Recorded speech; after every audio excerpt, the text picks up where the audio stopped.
everybody. Thank you for joining us tonight. I would like to first start with introducing our council voting representatives. They are on the call this evening and they would like to have a little bit of your time. So I'm going to hand over the floor to Evelyn Robertson, Jeff Sauvé, and Brian Wick. Jeff, Evelyn, and Brian, over to you. How are you, everybody, tonight? Hope everybody is good, and thanks for joining us on Sunday evening. I guess to get the ball rolling, I'll pass it over to Evelyn to explain everything that needs to be done, or as far as explaining what the council voting representative job is all about.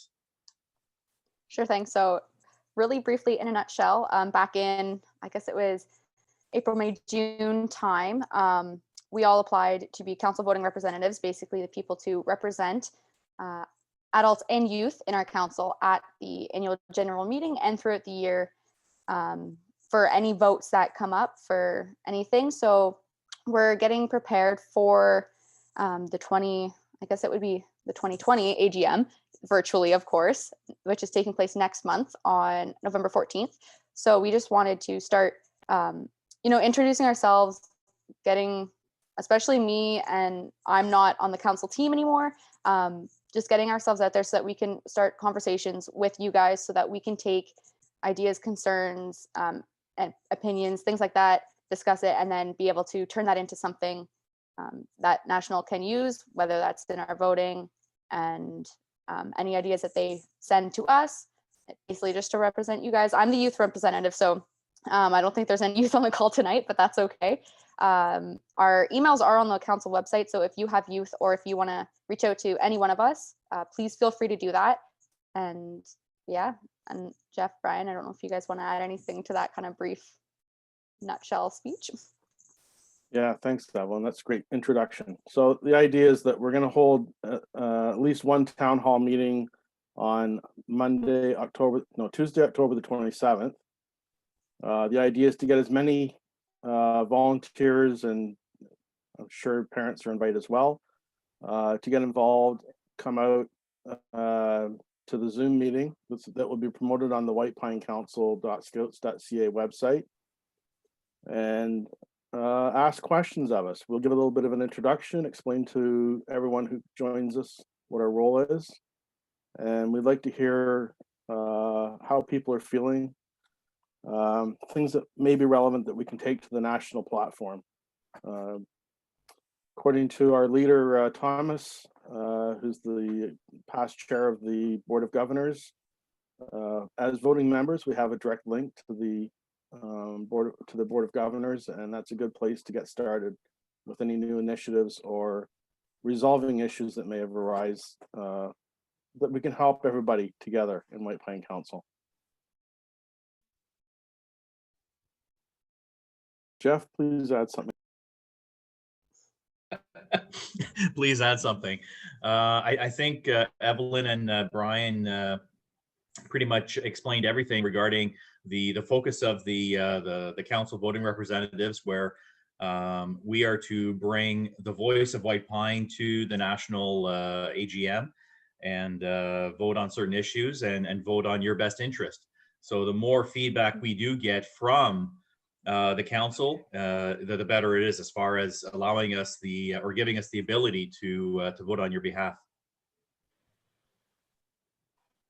Yeah, and basically at the end of the day, I mean, the three of us had discussed, in the past, it's usually you vote for your voting representative and then you don't hear about them or what happens or anything like that until the next year when it's time to either re-elect, re-vote, cast your ballot again. So we just want to make the role a bit more visible to everybody in the council and be more present in that capacity for everybody. Excellent.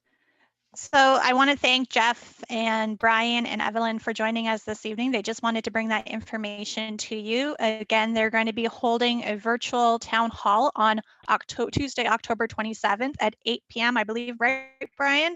Yeah, that's for an hour at least. And if anyone has any questions tonight, or if you want to send us, fire off an email to us with questions ahead of time, that'd be great. Give us time to prepare for it. And what I'll do when I send that, I'll be sending out the information from your relationship managers, guys. You'll get all of Brian's and Evelyn's and Jeff's email addresses in that email as well, so you can contact them directly. Thumbs up. Awesome. Thank you. Again, thank you, Evelyn, Brian, and Jeff. And Kate, I'm going to pass this show on to you. Okay. Hi, everybody. My mic and video have apparently been making me super robot-y, so I will kill my mic or my camera just as we do the presentation, but we're going to talk about parent engagement tonight. So thanks so much for joining us. And I'm going to just kill my video here, share my screen, and get us rolling.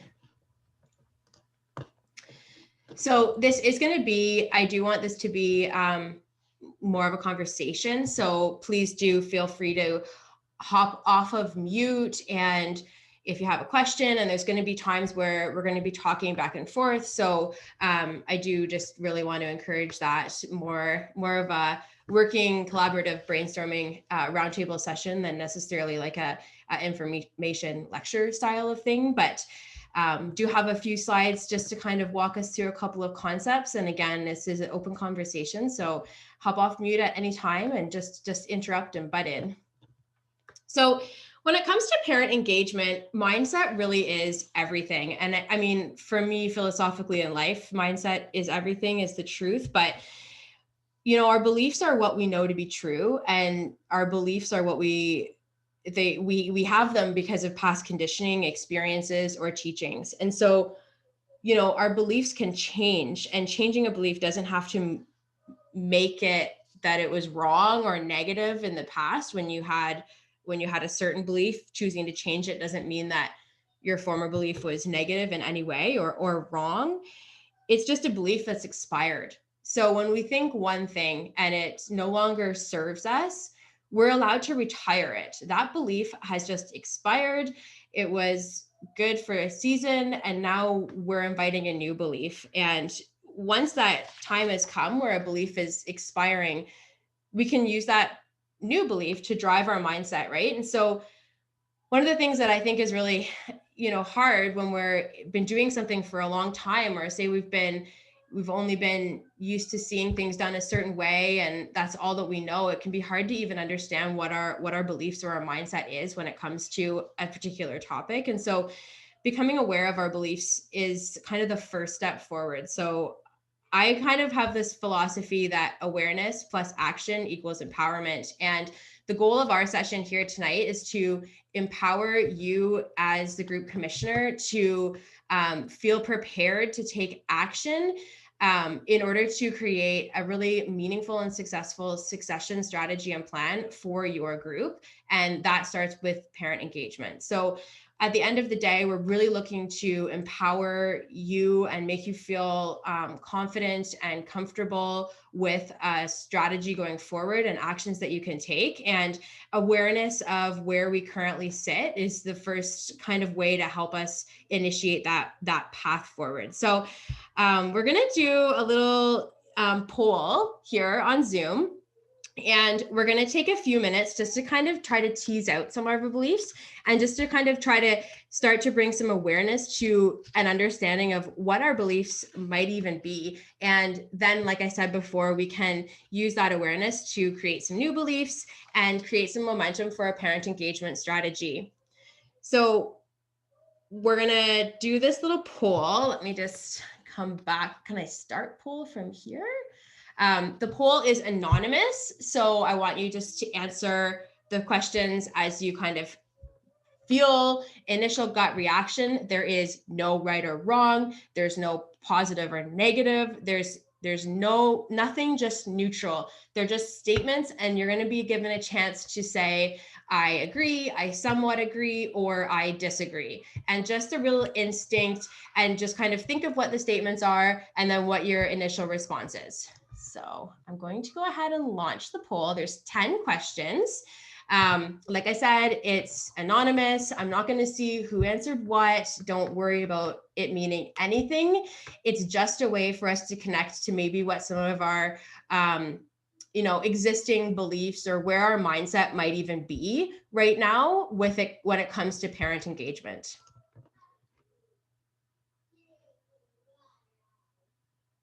Okay, so if somebody can tell me if it's working, I think you can see it. It looks good, Kate. Okay, perfect. So work through the questions. So parents don't have any idea what they are doing, making my job harder. It's easier for me and my existing scouters to keep doing things as we have been. I tried a parent meeting once last year and nobody signed up. This means parent meetings do not work for engaging parents. Succession planning is not a concern for my group. We have a waiting list of volunteers who want to be scouters in the future.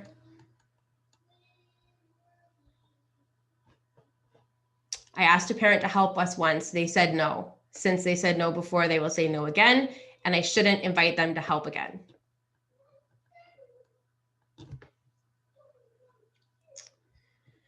In order to ensure sustainability, our group has to have a succession plan and volunteer recruitment engagement strategy. Parents think of us as a babysitting service. They have no interest in helping out or becoming part of the group.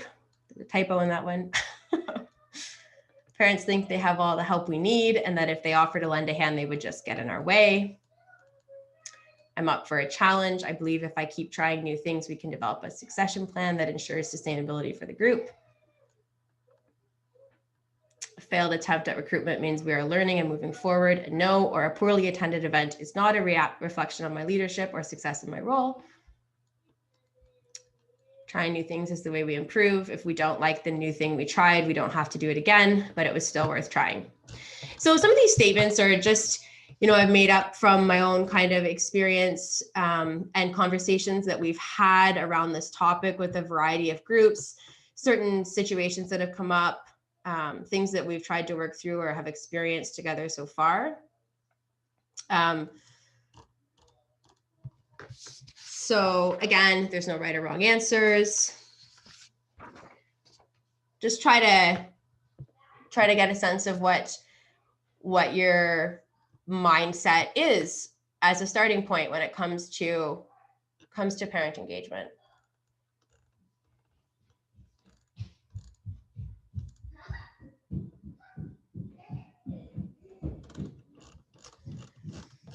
So when can you guys see the answers that is coming through? Are you seeing exactly what I'm seeing, or are you seeing something different? I don't know how it's Just All we see is the check-in screen, Kate. Same here. all you see. Oh, okay. We did see or at least I did see the questions go up and was able to answer them, but all I see now on the screen is the check-in logo that one screen. Okay, perfect. So we've got 12 out of 15 votes done. So I think that's pretty much everybody, because I don't think Gwen and I get the chance to vote as hosts. So, Nope. We have a good, if I end polling, let's see what happens here. So I can share the results. Are you guys interested in kind of seeing where everyone was at, or do you want to just keep it as your individual exercise? Because it's kind of here and there. I'm actually really shy, so I probably, wouldn't want you to share them. Okay. Yeah, I think I'm just taking a quick glance at them, and a lot of us have some shared beliefs, and there's some that are kind of split down the middle. So going to end out of here. And I don't know if that was a good way for you to kind of check in with yourself and see where your starting point is when it comes to parent engagement and what your beliefs are around parents and their role in succession of our group. But those questions were done in a way that might help us understand two types of mindset. So we have a fixed mindset. That's where we might default into thinking that I'm only good at certain things. I give up when it gets too hard. I hate challenges. I might take things personally if I receive feedback or criticism, and I don't like doing what I don't know. And sometimes this is just like part of our conditioning. It's just who we are. And I think we all have both of these mindsets. And sometimes we spend most of the time in one, or the other, or somewhere in between? And so I think some of those questions with the 3 choices would hopefully kind of initiate our thoughts around this. Like, I can be good at anything. That's true for all of us. That's true for all of our groups. We can try until we get the results that we want. And no, or criticism doesn't mean that it's not possible. It just means that it didn't work at that time with that strategy. Embracing challenges is something we can all do. It's an uncomfortable choice to, willingly navigate ourselves and put ourselves in challenging positions, but it is something we can all do. And again, it comes down to mindset. Feedback and criticism, it can be really hard if our parents aren't satisfied with our program or our current leadership or the culture in the group to hear that. But it's also something that may be preventing them from engaging with us and holding us back as well in that way. So, that mindset around being welcome to all of their opinions, all of their feedback, and creating mechanisms for our parents to provide us feedback as well is really kind of a mindset thing that we do, which then turns into a culture thing once we take consistent action.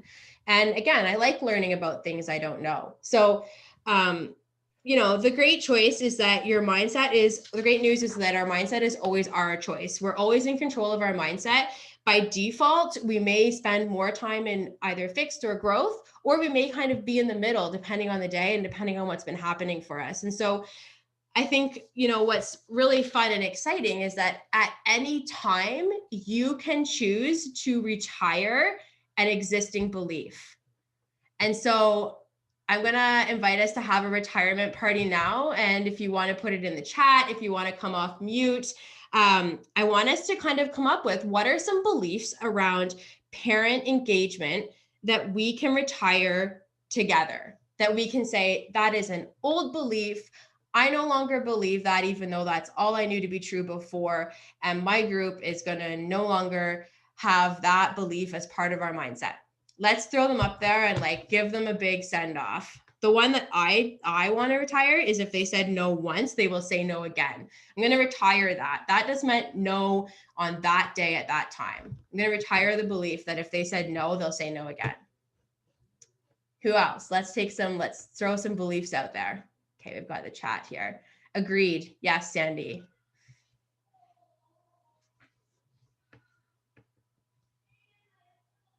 I can't be the only one that wants to retire some beliefs. I'm going to retire the belief that being a helper will take up too much of my time. As a parent. As a parent. Nice. That parents don't want to be asked to help. Yes, Shirley, and that's a really nice one. Let's retire that belief. Evelyn, that parents don't want to share their interests. Yes. Yep. So let's retire the belief that parents don't want to help, that they don't want to be involved. And also, kind of, Gwen, to expand on your point from a group commissioner perspective, let's retire the belief that I don't have the time to engage with the parents, to have parent helpers, to mentor and bring them in and nurture the relationship that we need. I also want to retire the belief that it's easier for us to do it ourselves, right? My Scouters already know the drill. It's easier for us just to do it than to mentor and spend time bringing someone else in. Or what about, we've never used parents in the past, so we don't need to use them in the future. Our group doesn't use or engage parents. We just like to deal with the youth. Can we retire that one? Yeah. And what about this one? We need Scouters now, not parent helpers. So there's no point in engaging the parents. In 2 weeks, I need Scouters for ratio for my meeting, and a parent helper won't give me that. So I don't see the point in having parent engagement. Can we retire that one? Yes, that's got to go. Does anybody else have something to retire the thought that only you can do everything, let others take charge and mentor more? Yes. It's hard because we want to do a good job and we are invested. We're so invested in the success of our group and the things that our group and our Scouters and our youth experience while we are the group commissioner. we are so invested and we want this to be a success. And so we want to do it and make sure that we're in control of it, but that's not sustainable. So let's retire the thought that we're the only ones that can do it right, or that our existing Scouters are the only ones that could possibly do it as well. Okay, so let's have a welcome party. Let's welcome some new beliefs about parent engagement. Yes, we want it to be successful. Why not take others along for the ride? Yes, get on the bus. Come on, everyone's allowed on our bus. To the welcome party. We have new beliefs. What about a belief that parents actually want the best program experience for their kids and their community, and they want our group to be successful? They're open to being invited to help. Can we welcome that belief? Absolutely. Yeah, I had talked to a couple parents last year, you know, when we were allowed to linger and hang out and such. And they said they actually had no idea that the Scouters needed help because it was such a well-oiled machine. They were actually a little intimidated and they didn't know anything about the program or the lingo, and they didn't want to get in the way. So they would just, you know, escort the kids in and get out there as quickly as they could out of the way. They didn't want to, you know, be stumbling, the Scouters to be stumbling over them. And on the other side of that conversation, the Scouters were telling me the parents think it's a babysitting service. And so it was just a matter of, you know, inviting the conversation and miscommunication. Yeah. So we're going to welcome the belief that providing a parent a good Scouting experience is a good thing. Yes, our parents need a good Scouting experience. Marcel, you had the same thing happen. Yep, resulted in a new volunteer. That's awesome. Yeah, they don't know what they don't know, and they don't want to get in the way of what they see as a good thing. A successful program can be intimidating to the parents. Yes. So if we welcome the belief that they want to help, where does the babysitting service idea come from? Stephen, that's when they just want, they let the kids out the door and then they take off for the hour and a half, and they come back and they don't see or understand that the parents can have a role in the program. So it's become a little bit of a comment around a certain style of relationship that the parent has with the group, is that perhaps the parent considers it babysitting, free childcare, and that they actually don't care about the program or want to be involved.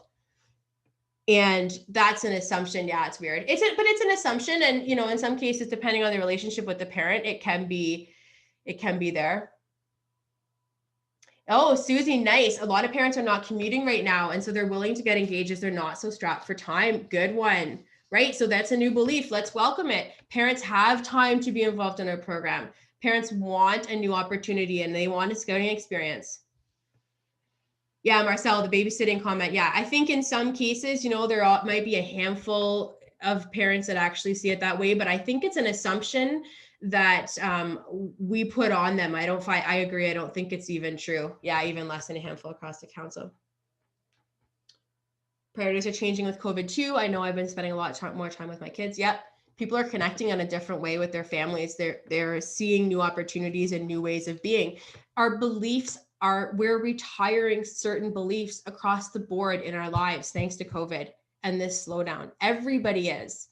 So you now have parents who maybe last year their mindset was that they were too busy. They didn't have time with the commute. It was too stressful. They didn't know what they didn't know, and they were just going to send their kids there while the kids were supposed to be there.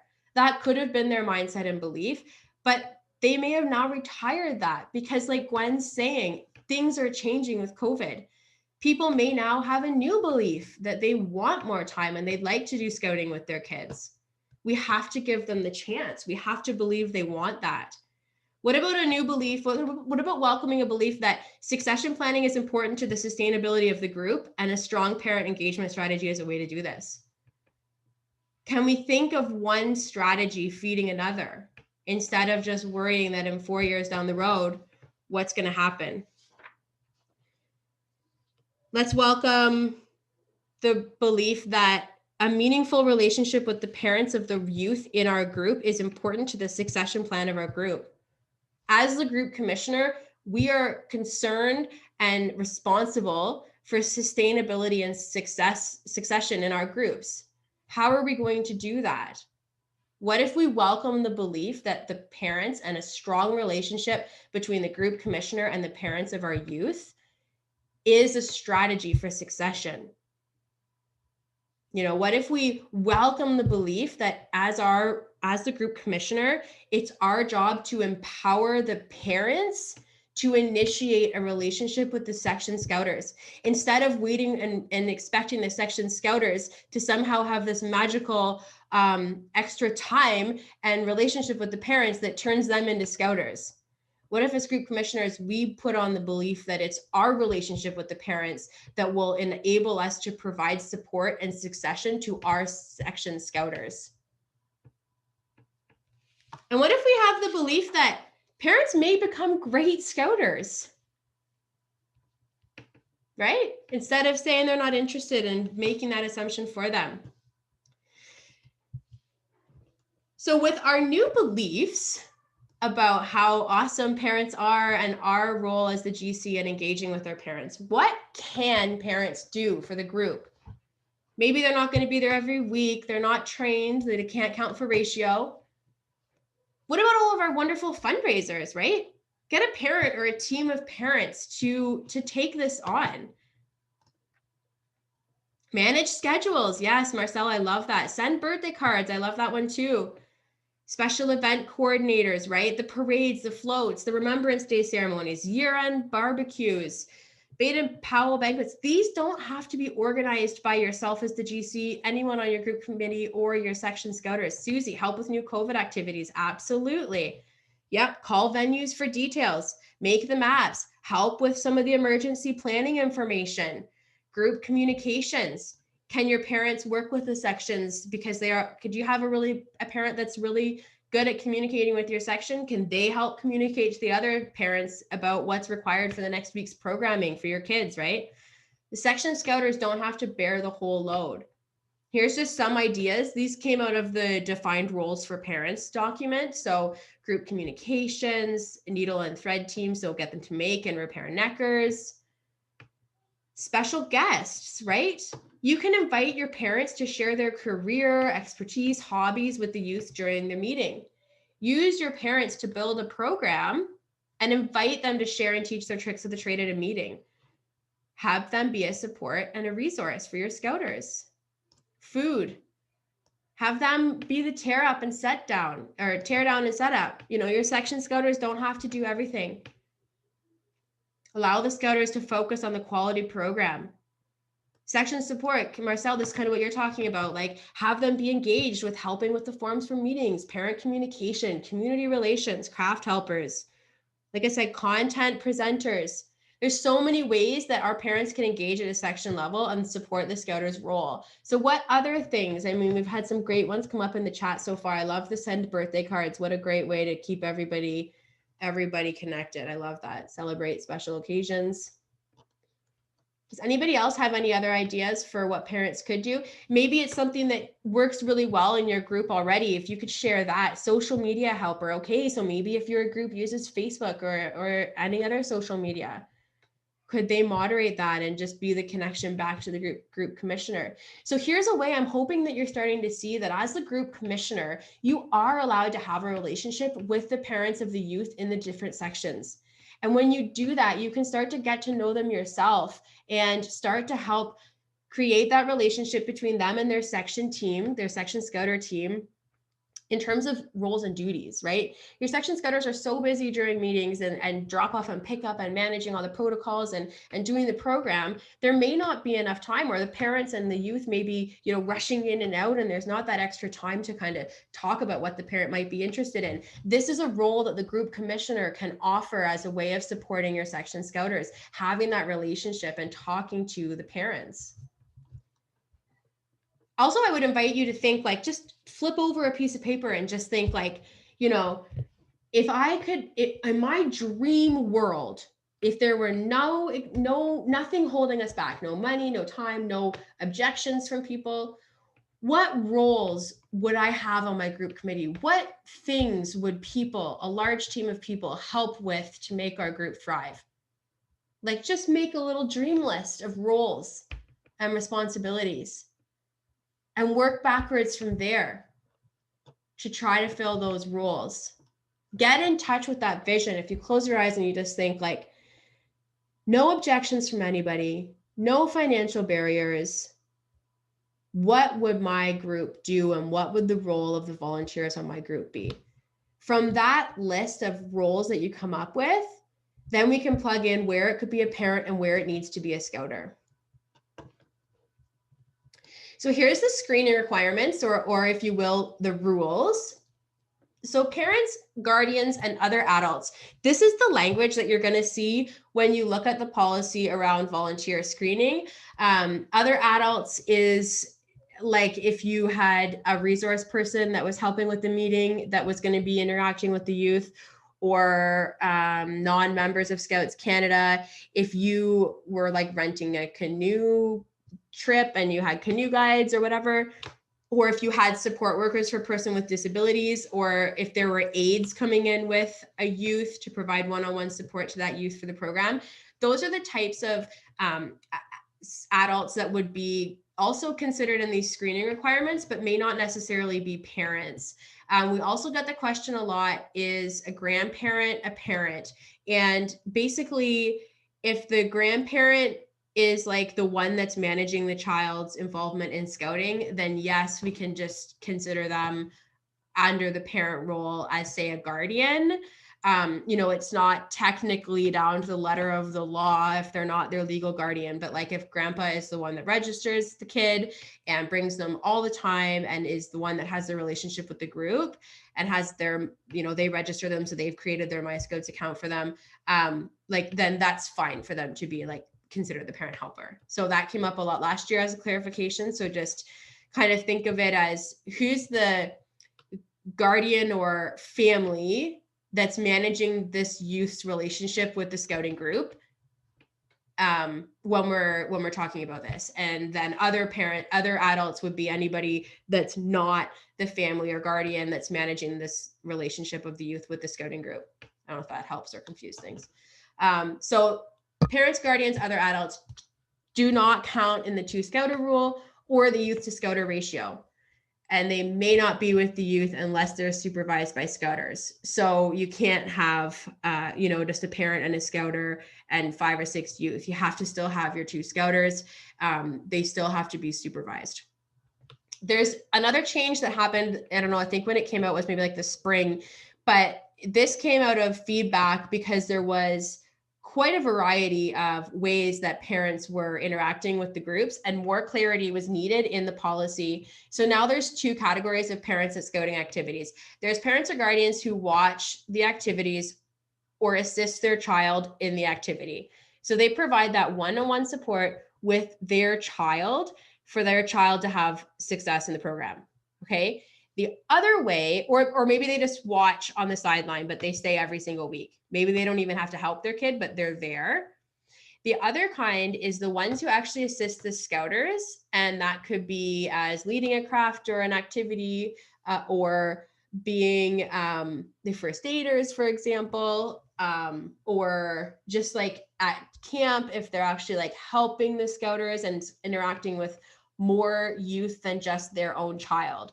So there's kind of like, are you helping the scouters and interacting with other youth, or are you just interacting with your youth, the youth that you have the relationship with the scouting group through? So now there's those 2 categories, and they do have different screening requirements. So it's important when you're building your relationships with your parents of your youth to understand how they're going to be interacting with the other youth, so that you can make sure that they're properly screened and trained. So if you do have a situation where you've got the parents who are helping a lot at camps and they're really great during the section meetings, they're always willing to give an extra set of hands, they're properly screened, so they're able to help with more youth than just their own. They can do that 5 times, but at that point they must then proceed to become a volunteer, a scouter, and do the training and rest of the screening.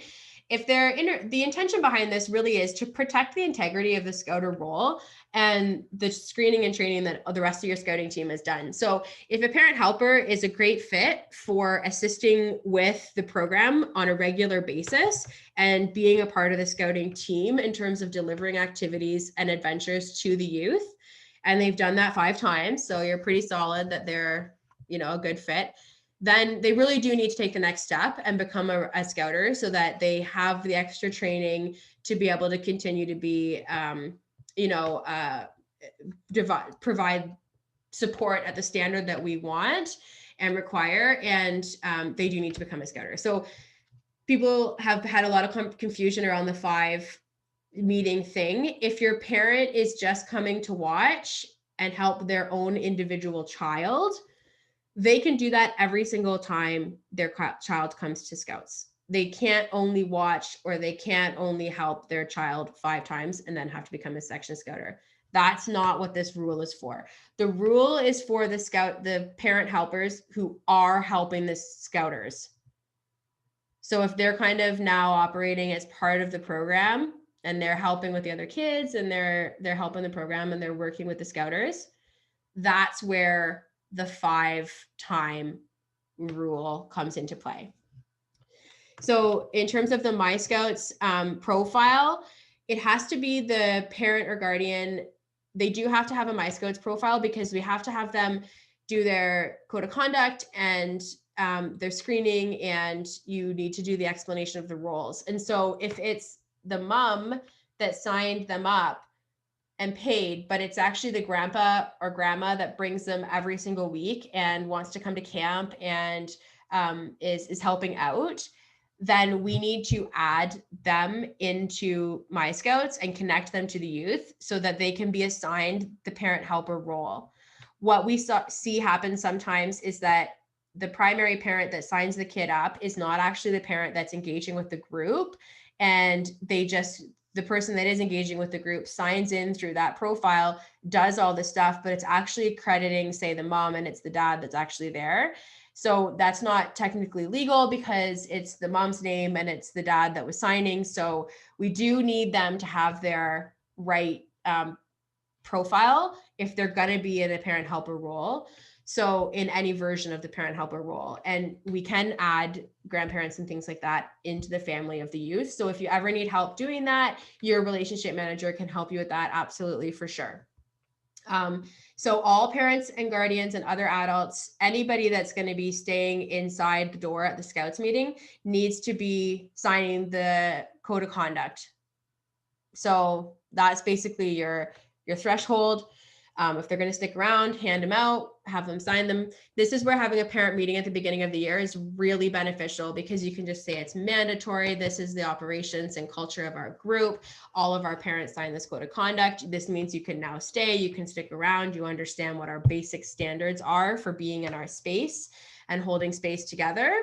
And then beyond that, if they're going to be assisting the scouters, they need to do the parent training video in My Scouts and get a PRC if they're going to stay overnight. So basically, if they're coming through the door and they're going to hang out with us at a meeting just to help their kid or observe, code of conduct. If they're going to engage with more than just their child, there's the next level of screening that needs to be done. Now, the other thing that comes up quite a bit is if a youth has a support worker that is going to come and help them be successful in their scouting adventures, just reach out to your relationship manager because Gwen will be able to help us make sure that that person is screened appropriately. So if that staff person from, like, we had a situation last year where the youth lived at a group home and they were going to have somebody come from the group home with the youth every time. Well, they were able to show us that their PRC was done every 3 months or 6 months or something as part of their employment requirement. And they showed us that they had done extensive references as part of being hired into the role. So that then satisfied our references and PRC standards of our screening. And so we didn't necessarily have to do our own because they like weren't becoming a scouter on the team. And that would then allow us to have them still in the room. They still had to sign the code of conduct. So there's a couple of things like that. Just remember that everything is possible, and every parent, guardian, or other adult that is engaging with your scout group for the benefit of the youth is welcome and can be there in some way, shape, or form. And your relationship manager will help navigate that with you to make sure that it's as easy and painless for them to do that. And that's kind of why I think having the parent meetings and offering the screening presentations and the code of conduct, handing them all out to them, and then us going in on the back end and fixing their My Scouts profile so they have everything they need. It's really seamless for the parent. They know nothing different. They haven't had to go do anything on their own. They're just all, you know, active to be present. And then if they are going to be staying overnight, they do their PRC, for example. So anyway, that was a bit of a tangent. So I wanted to show you this, what it looks like to go to here. I don't know if I can, how I can get out of this. So this is if you need to figure out, like, if you're like, how do I know who needs what? This is the website. If you just Google Scouts Canada screening policy, you will get this. But some of you are familiar with this chart. It's been updated. So if you printed it last year, go ahead and find this new one for yourselves. You'll see these new categories across the top: parents and other adults. We've talked a little bit about that. Yeah, the chart is super helpful, Gwen, just saying in the chat there. Parents staying overnight at activities and not helping scouters, and then parents or other adults supporting scouters at overnight activities. So I think we've talked a little bit about this. I'm hoping you can kind of envision what these types of things would be for these people. So you can see they never need references done. They all need to sign the code of conduct, right? So it's just a great practice. First meeting, hand the parents the code of conduct, have them sign it, hand it back into you. If you need help entering them manually on My Scouts, let us know. We can help you do that. Parent never even has to sign into My Scouts or know they're doing anything related to a parent helper role. It's just the culture of your group. Do they need to do a PRC? No, yes. So if they're going to be supporting scouters at overnight activities, we need them to have a PRC on file. Okay. So some groups may choose to have a process at your group level where you do require all your parents to have a PRC, whether they're staying overnight or not. And that is your group's prerogative. But by standard of Scouts Canada, that this is the line in the sand, and this is how you can be told what you do need and what you don't need. And like I said, we do have these very clear titles up here now, and this is much improved. Last year was very vague up here, and now we have kind of 3 ways to decide what's needed for what. They complete the safe scouting for parents video. If they're going to be engaging with the scouters in any way, shape, or form, overnight or not, they need to have watched that video. We can also deliver the video. We can deliver that training to a group of parents if over a mandatory parent night and they don't even necessarily know that they're being asked to do anything. You guys, parents that have anything to do with sports, they know nothing different than a mandatory parent meeting, completing respect in sport, and signing up for a task in the organization. That is the culture. That is what they've been conditioned to know and understand to be true. And there's no reason that your scout group can't take a similar approach and create a similar culture. So you host a mandatory parent meeting maybe twice a year and you catch everybody up. We deliver the safe scouting for parents training to them during the time that their kids are doing their programming. They sign the code of conduct. We explain this. We can do this for them all at the same time, explain the role of the parent helper and explain how the volunteer structure is, that they are required to be supervised, etc. They go home, they don't know anything just happened, but we can then have them as fully screened and trained active parent helpers in My Scouts. So that's just one meeting. And then if they're going to stay overnight, they need to get their PRC on file. So an old belief would be that it's really hard for parents to figure out what they have to do in My Scouts to be able to stay. And the My Scouts experience and the David Hughes Learning Center experience is clunky and it's hard for parents and it just makes them frustrated. That is an old belief. A new belief is there are screening processes in place that protect the integrity of our program and our youth during their scouting adventures. And as a group commissioner and as a team of scouters, we can make it easy for our parents to be engaged and to complete the screening requirements for them to be part of our program. And we can literally do it in one meeting when their youth is at their program for them. We can go on the back end, fix it in My Scouts, and then they can participate and be present. So this is an example of where we can retire one belief, be willing to try something new and have a new mindset, and invite a new belief into our action. So then how do we start, right? We're a group commissioner. How do we even start this process of acting from a place of these new beliefs and creating a meaningful parent engagement strategy? You can do a welcome to scouting phone call to parents. So if you go on the group support center, there is a great resource there. There's a script. It gives you ideas of what to say, but it can become part of your group culture that the group commissioner phones every single parent of all of the youth that are registered and says, welcome, this is my name, this is my role, here's what you can expect from your scouting experience, and let them know that there's more to the scouting experience than dropping off their kid and putting them into the care of their section scouters every week. This also gives you a chance to show them that you have that growth mindset, that you are a place for feedback, for clarification. You can ask the parent during this phone call, think of this as like a customer service thing. What can we do to meet your expectations for your youth's participation this year? Understand what the parent even thinks is going to happen this year. And then you can say, you know what, that's actually, not what's going to happen. So let me help you understand what you can expect, because anytime that there is misalignment or somebody is unsatisfied with their experience, it's typically because they had a certain expectation in their head that the group knew nothing about, and the group had a certain expectation of what was going to happen that the parent didn't know about, and the two expectations didn't marry.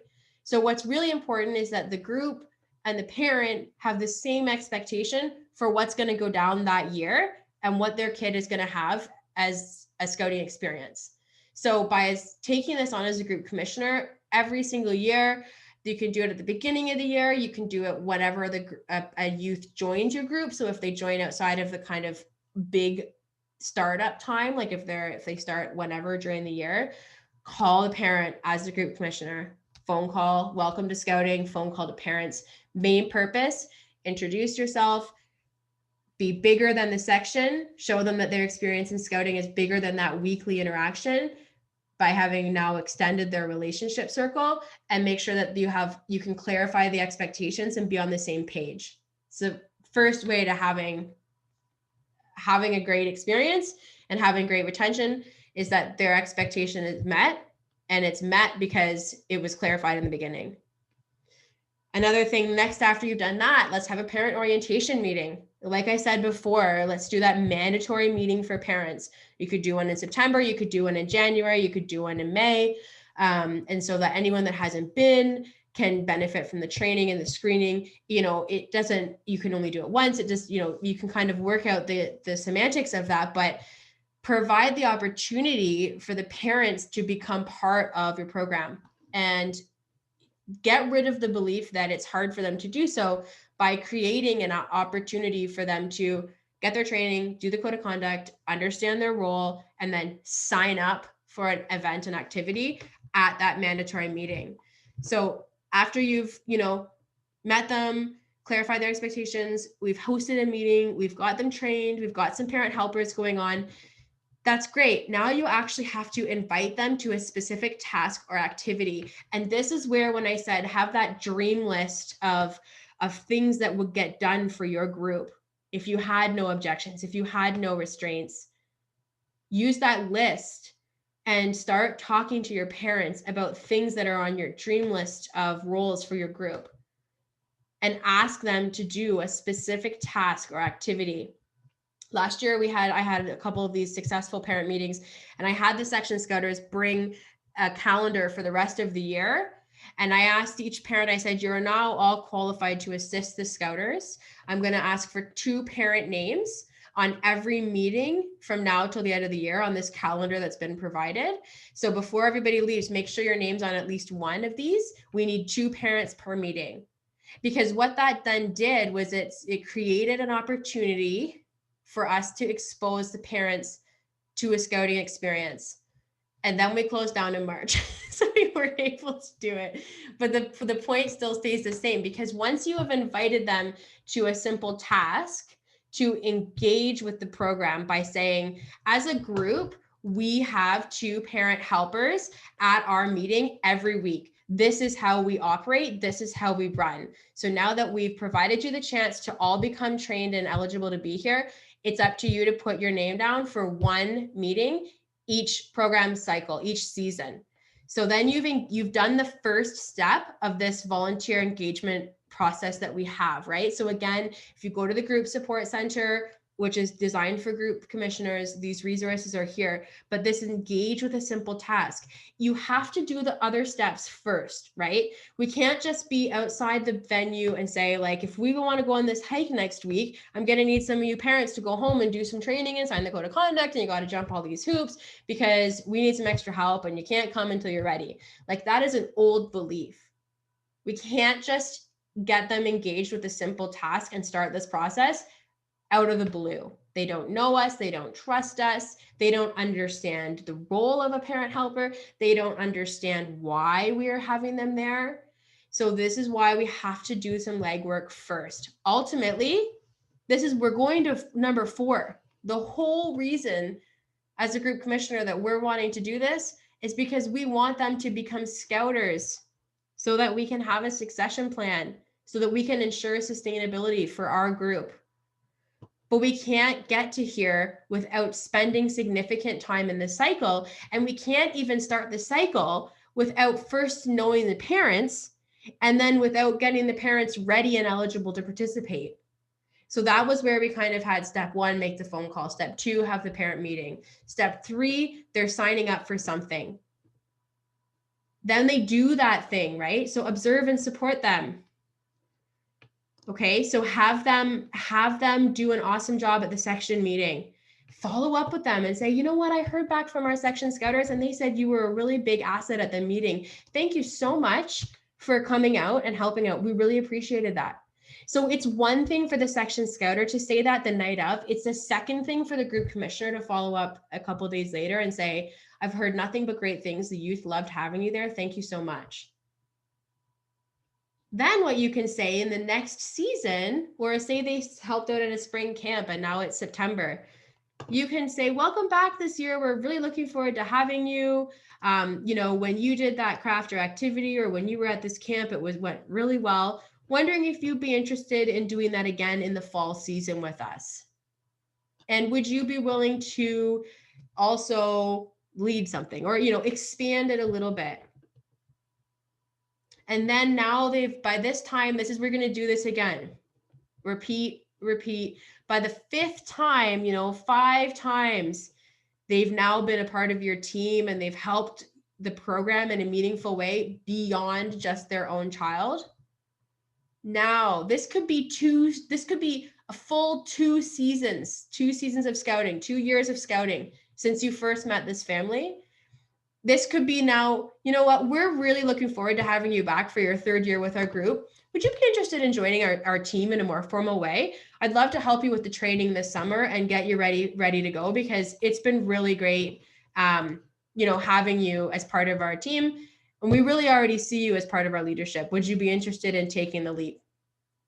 So this isn't something that's going to happen overnight. It's something that takes time and investment, and it's something that we need to offer our section Scouters as a way of supporting them. So as our group commissioner, managing this relationship and engaging the parents in our volunteer support process here, this volunteer recruitment process, that's for us as the group commissioner to do, because the section Scouters' job is to deliver the quality program. It's our job to give them the resources to do that. And in our world, resources means trained and qualified people as well. when it comes to parents, I just want to invite us to remember that they're people first.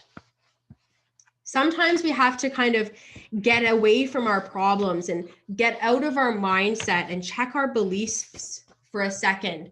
And we have to see the person on the other end of the email or on the phone as a person, right? People first. Assume the best.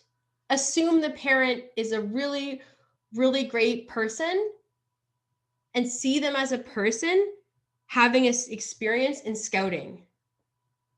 And that we want that experience in scouting to be really positive. So as we're looking at these parents as people first, we want to nurture them, that relationship with them as a person, not as a prospect, just as a person having a scouting experience, not as a prospect. As the relationship progresses, the timing will allow you an opportunity to invite them to a specific task, like I talked about, and bring them into the volunteer prospect cycle. Because we've treated them like a person having an experience in scouting first, before we treated them like a prospect. We also have to treat them as a person and not as an answer to our problem. What is our problem? We don't have enough scouters. So that person is not the answer to our problem of not having enough scouters. That person is a person having an experience in scouting as a parent. And we have to treat them as that first. And when you do that, they will know, like, and trust you. And that know, like, and trust relationship is where you're going to have a successful engagement in that prospect cycle. So when we see parents as problems first, or as people who won't help us, we take away the opportunity to develop a relationship and move them into the cycle. So what we're going to do now is we are all going to affirm our commitment to our next step. So like I said, the goal, in my philosophy is that awareness plus action creates empowerment.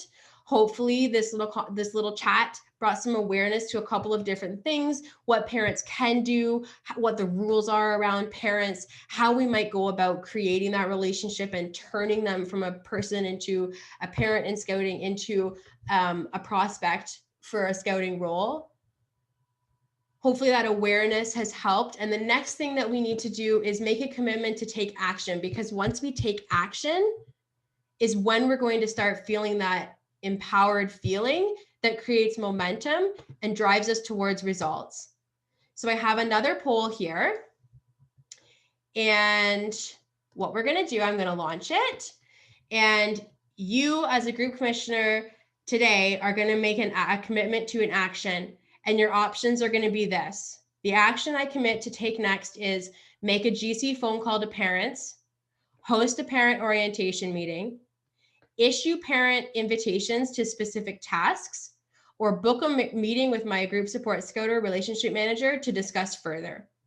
So depending on where you're at in your group, maybe the phone call no longer makes sense because the relationships are too established. Maybe you've already done parent meetings and you already know your parents well enough that you're ready to get them in the cycle. Maybe you're not. So that's why there's 4 steps for you to take, and I'm leaving it up to you. It's still anonymous. No one's going to follow up with you on this. This is you empowered in your role to take action on your parent engagement strategy. So I'm going to go ahead and launch it, make this commitment for yourself, and just feel really excited and good about it.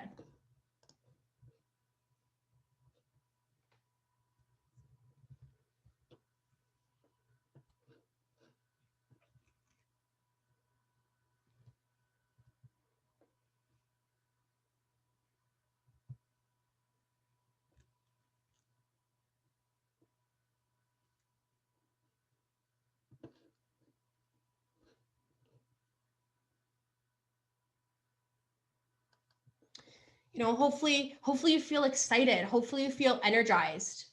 Hopefully, you know, when we think about mindset and we take audit of our beliefs and we think about what we know to be true because that's all we've ever known or experienced before, and then we consider the fact that what we knew to be true before is no longer true tomorrow because it's a whole new day. And in fact, things are changing more than ever. And so that means maybe we need a new belief, we need a new culture, we need a new set of actions that we take regularly, right? And so it's this awareness and it's the action that creates the empowerment. And how energizing and exciting to be empowered and in control of this succession and in control of a parent relationship, and knowing that the group is going forward in a way that we're excited about. So we've got some good answers coming in here. So it looks like people are ready to host parent meetings.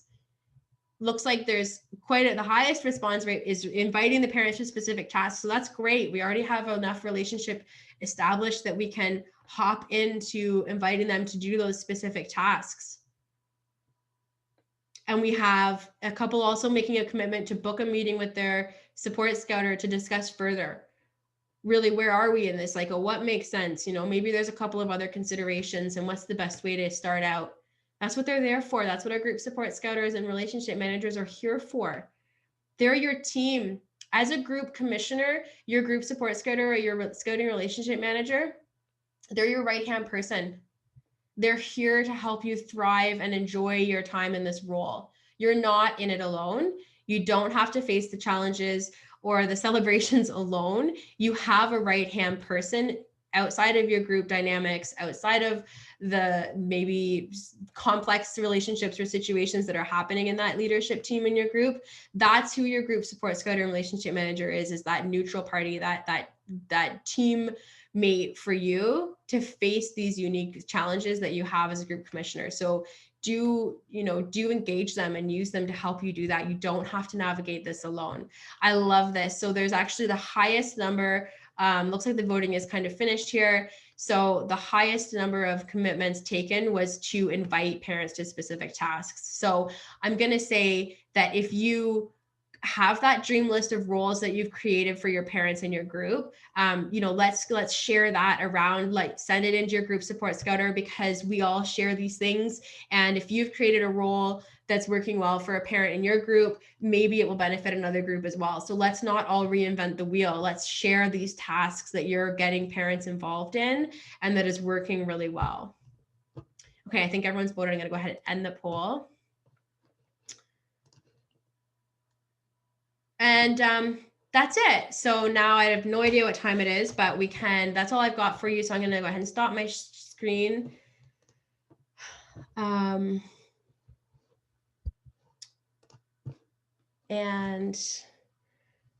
yeah, so 7:38. Okay, so we have a few minutes. Is there any, let's open it up and have a chat. Thoughts, comments, energized, excitement. Where are we at?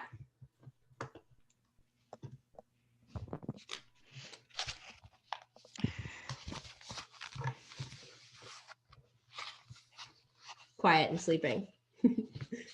Thumbs up. Got a thumbs up. Energized. Steven, love it. Steve says energized. Terry says he's still awake, which is good. Thanks, Terry.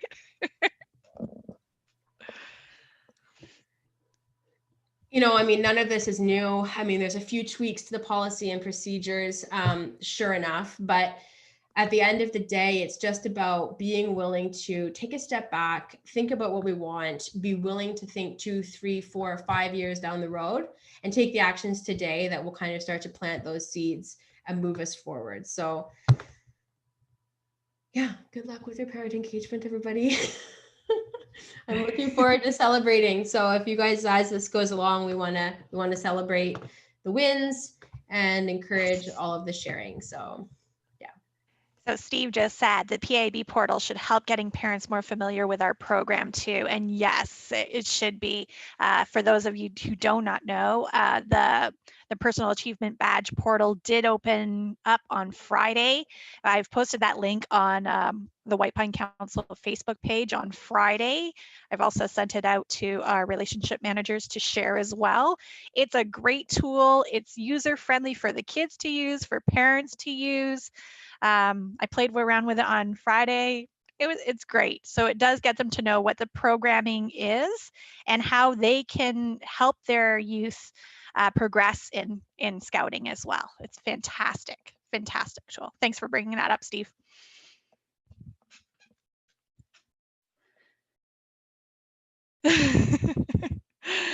Yes, it was, Jeff.